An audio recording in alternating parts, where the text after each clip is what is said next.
Sa kapulburon nyo, yan ang nasa isip nyo. At yan mga lods, bakit lumaki ang isla na yan? Saan sila kumuha ng lupa para itambak dyan sa West Philippine Sea? Ha? Panahon ng mga dilawan. Ano to? Panoorin natin. Iniimbestigahan na ng Department of Environment and Natural Resources o DENR ang umanay paghahakot ng lupa ng China sa Zambales na itinatambak sa Scarborough Shoal. Ito ang balita ni Ray Pelayo. 2 bundok at kalahati Zambales pinagbili sa China. Ayan. Anong sabi ni Gobernador Amordiloso? Anong sabi niya? Ipinagbinta ang 2 bukid sa Zambales. Ha?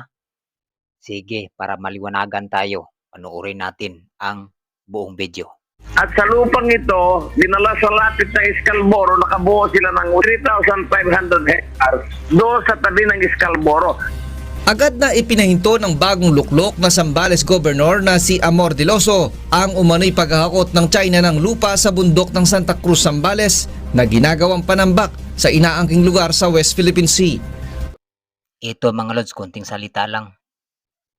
Ang sabi, agad pinahinto ng bagong luklok. Bagong luklok na Gobernador Amordiloso. Pinahinto ang paghakot ng mga lupa. Kasi sabi ni Amordiloso, binibinta ng dating nakaupo.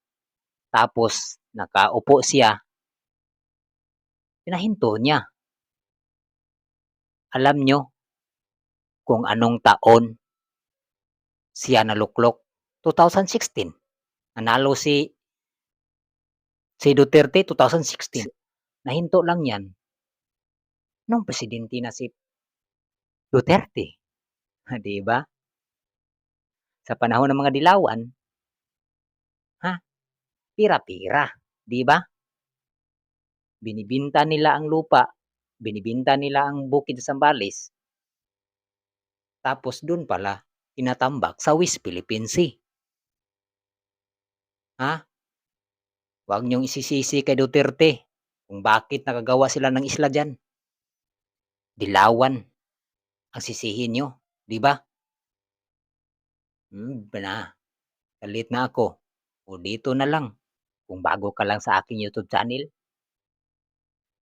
subscribe naman kung gusto mong video na katulad nito.